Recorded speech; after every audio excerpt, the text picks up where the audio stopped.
Village, Episode 2, What It Isn't.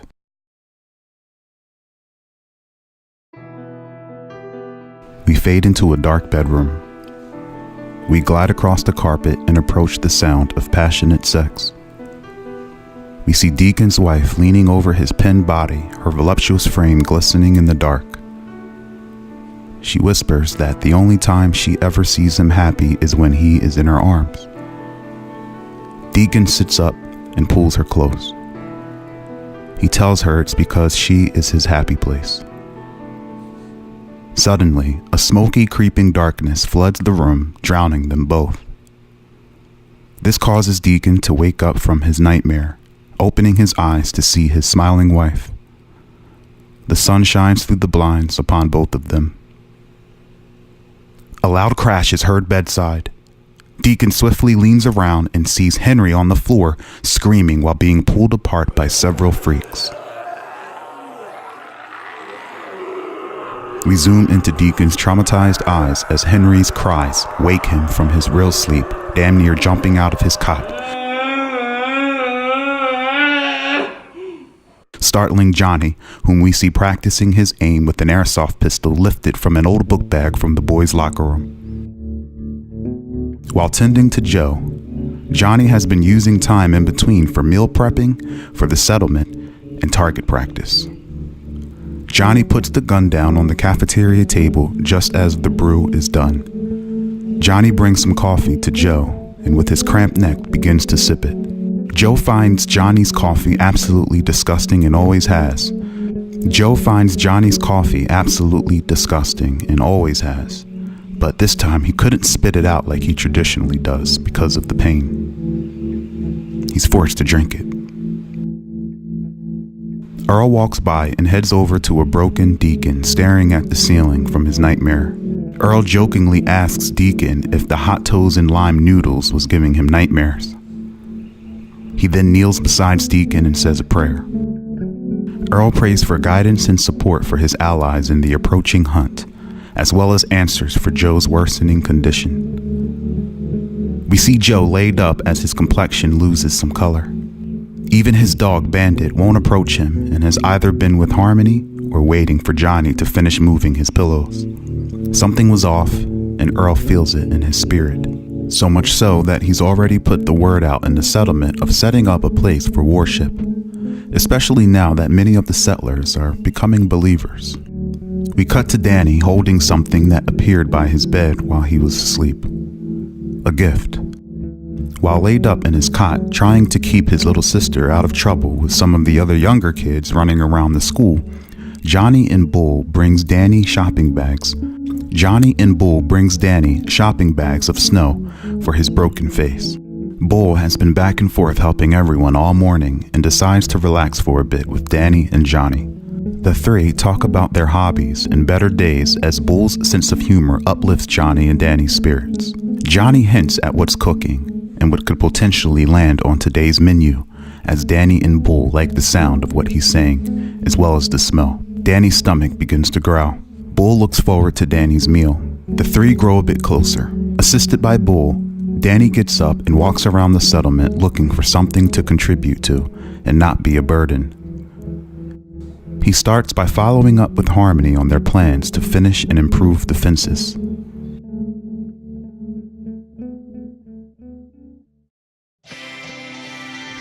We cut to Harmony standing at the epicenter of the system she's built that turns on hall lights when triggered by movement, as well as signal to whoever's monitoring that the exits are being breached. She thinks to herself that all she needs now is to figure out how to get Danny's upgrades installed without disrupting the system. She doesn't want to bother him. Harmony stares hard into the paper, but her concentration is off due to Annalise's absence.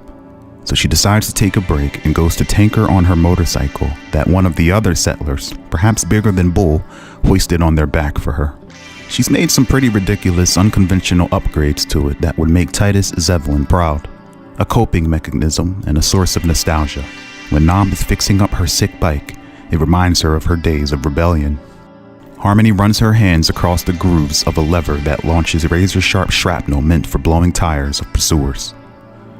She never got to use them, well, on any actual pursuers.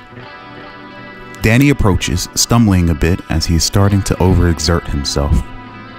He has no idea of the severity of his fracturing face, as the narcotics Kalen found and gave him have him on cloud 9. Danny attempts to communicate to Harmony of what it would involve to implement his upgrades, and they both agree that Jack may be able to speed up the process. We see Harmony and Danny walk through the school halls looking for Jacqueline through the eyes of Kalen Ortez, whom with his street smarts picked open many locked rooms and has discovered dozens of hidden tunnels and makeshift crawl spaces throughout the school, giving him quick access to shortcuts and hiding spots. Kalen follows them unnoticed as they all get closer to Jack's loud punk rock blasting in the halls. That wasn't the only signal that they were heading the right way. Spray painted on the walls was a bunch of graffiti resembling various settlers and events that transpired. Danny is peering at what looks like a brown-haired guy getting his face stomped on by a big chicken woman. He and Harmony hear a chuckling and turn around to see Tamara Ramos. Her once posh, short, graying brown wavy hair now grown out, long and unkempt, looking like a goddamn wild person. Underneath a tattered parka, her clothes are high-end, high-fashion style, but clearly worn and dirty, giving her the appearance of a vagabond. Cradling a mangy cat named Spike with her partially decapitated arm, she chuckles and asks Danny if that's him. Harmony walks up and pets Spike. Tamara points at graffiti art of what looks like a scribble stick figure holding a cat. Above it says character report, and she tells them that that's supposed to be her. Tamara looks vastly impressed as if standing in the art museum. Harmony and Danny leave her to her art loving and head into the classroom turned workshop, reinforced with steel and spray painted all over for a very punk aesthetic. They walk into the 12-year-old's base of operations that resembled an armory. The walls were filled with shields, helmets, bracers, breastplates, forged from cannibalized school lockers and decorated with sharp, raider-like accents and looked menacing with their loud colors. Jack pops up from a mound of junk metal, her wielding goggles, ear and lip piercings reflecting the glow of sparks flying from the tools she's using. Harmony and Danny begin to explain their intentions of combining their designs.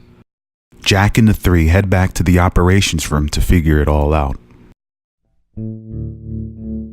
We cut to Jack looking closely at Harmony's bike and can't find a bad thing to say about it. Harmony shouts to Jack, rushing her to come over and take a look at the system. Jack walks over and takes a swig of the settlement's last beer and points out all the flaws that she sees in the placement of the plates and design of the changes that were made after she left. Her tone was harsh and ball-breaking, but coming from a 12-year-old, it didn't feel that bad. However, Harmony identified and slightly respected Jack's expertise. Jack and Harmony take it from here and suggest Danny take a rest. Danny blows off the suggestion and goes to check on his sister before looking for Randolph. Jack and Harmony are able to successfully finish the security system and as a result become closer friends. Taking inspiration from Jack and her past and losing her family, for an entire hour Harmony felt little anxiety over Annalise not being around. She felt strong. Jack was rubbing off. She looks up at the wall of lights representing what halls are occupied and what exits are hot and cold. If only a surveillance system was available.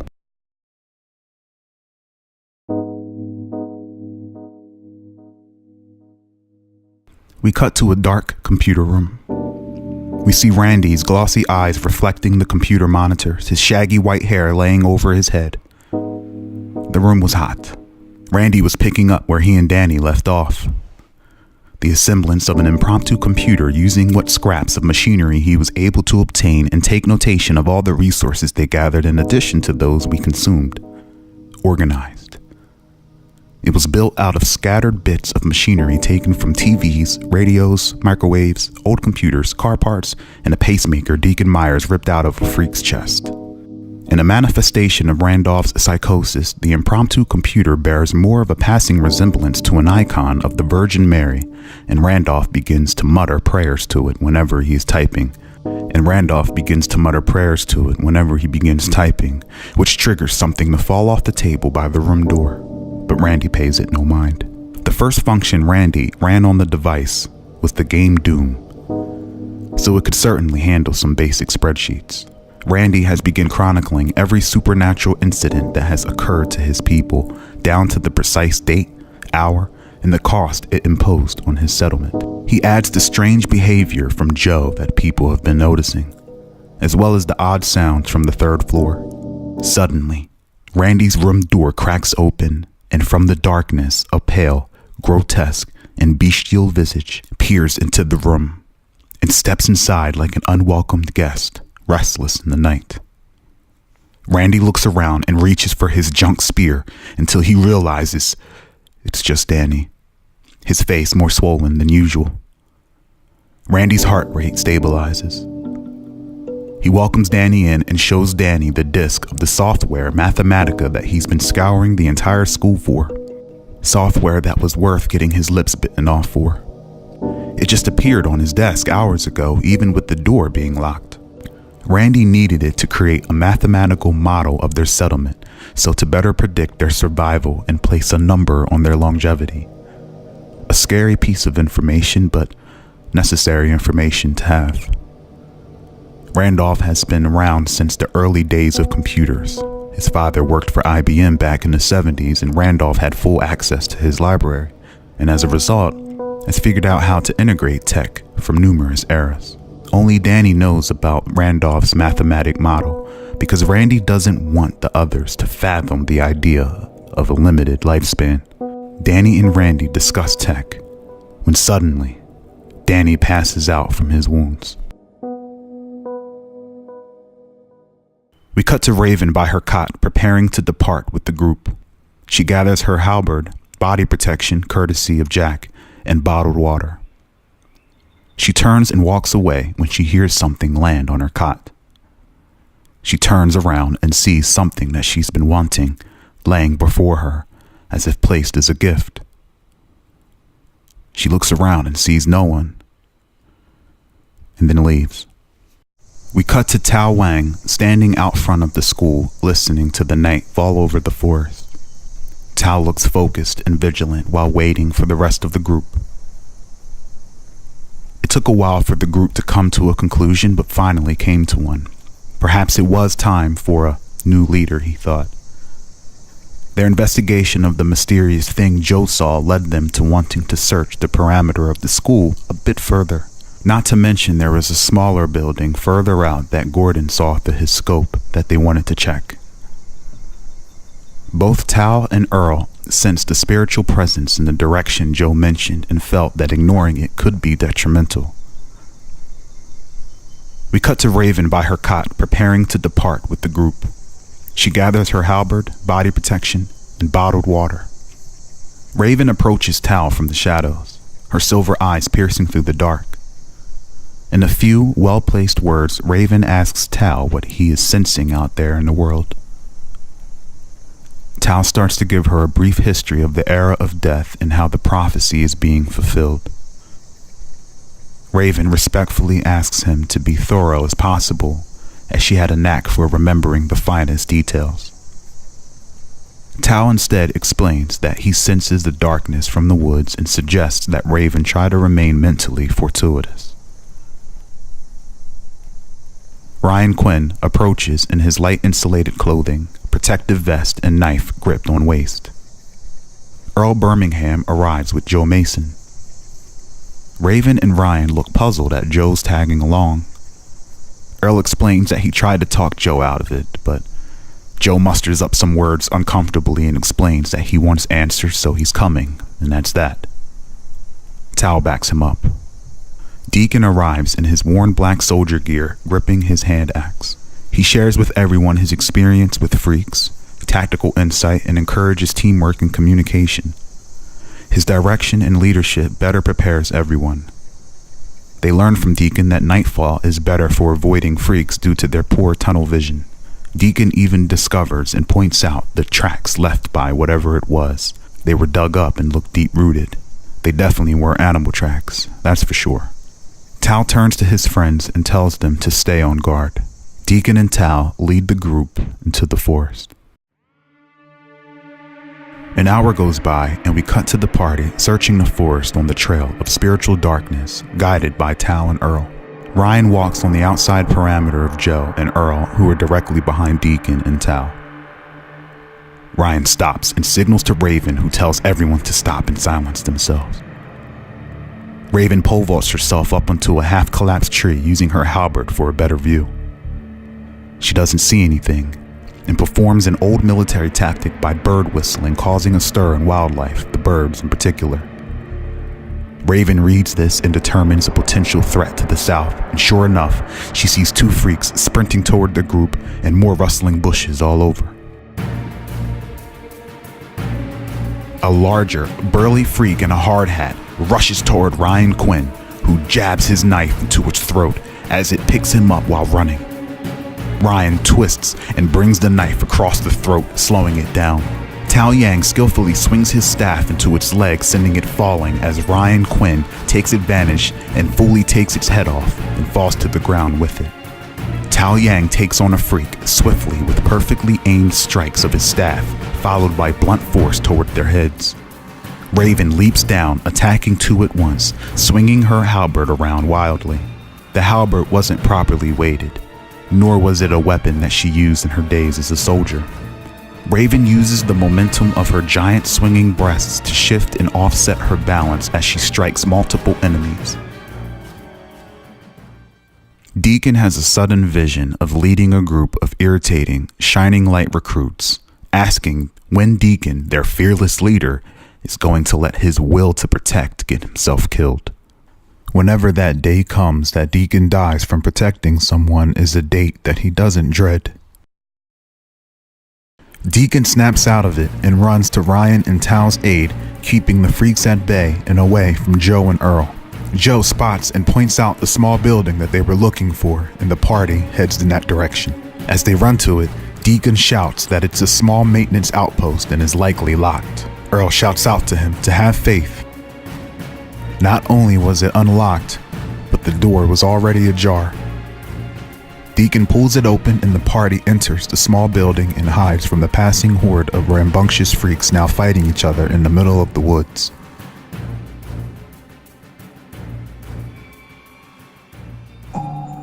After some time passes and it gets quieter, Deacon peeks back out and informs the party that the area is cleared. Ryan discovers that he's leaning up against two strange crates of potential resources, though sealed and too heavy to haul back, safely at least. They'll need some strong individuals and daylight to haul them out. Perhaps Bull. Earl also finds a tunnel that goes deep underground. Deacon was familiar with structures like these, and he highlights that the tunnel likely leads to a town. Tao Yang notices Joe standing at the entrance of the shelter in a daze. Joe opens the doorway and walks outside. Tao follows him and sees several strange trees surrounding the shelter that weren't there before. Tao Yang quickly pulls Joe away from them as he walks toward the sinister manifestations of darkness. Tao diverts his eyes away from the trees and heads back inside. Everyone looks at Tao, waiting to hear a response, and Tao looks concerned.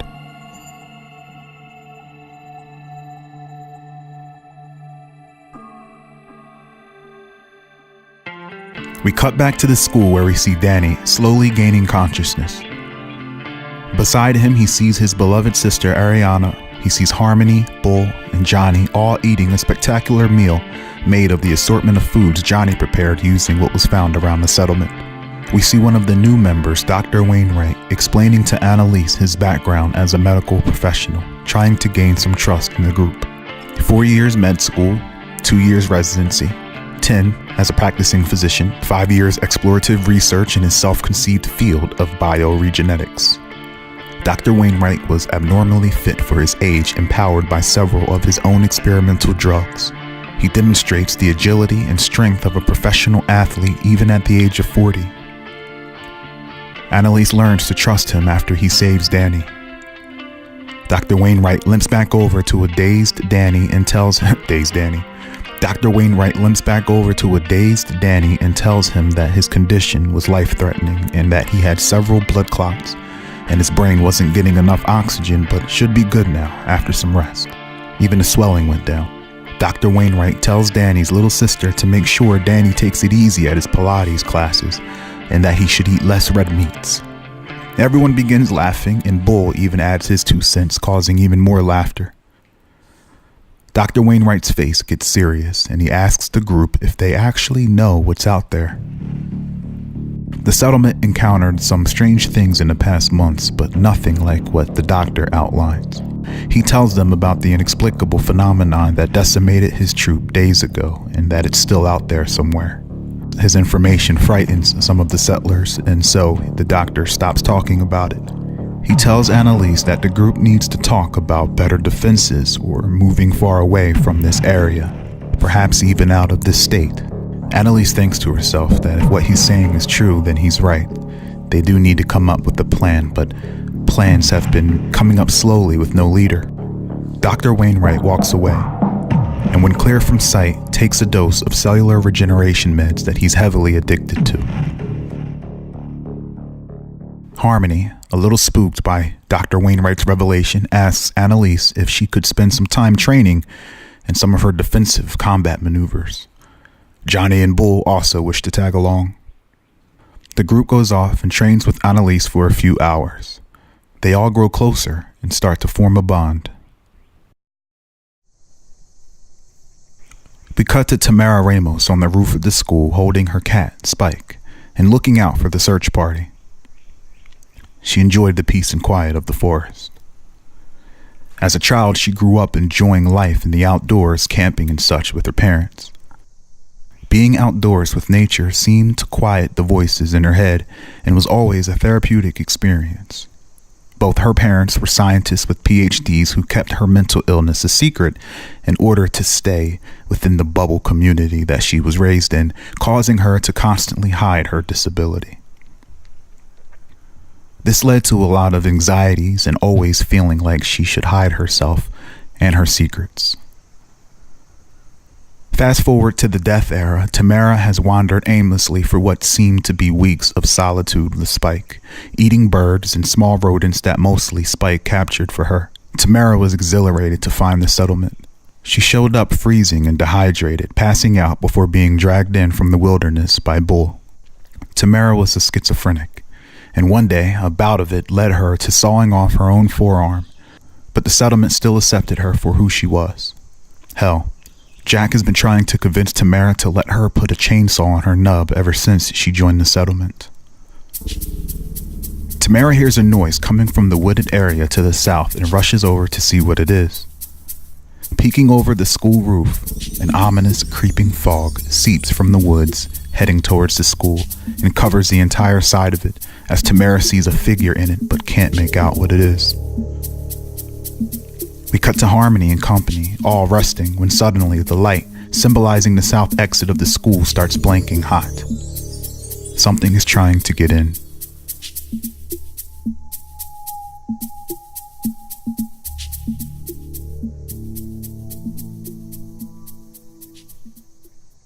We cut back to the building in the woods.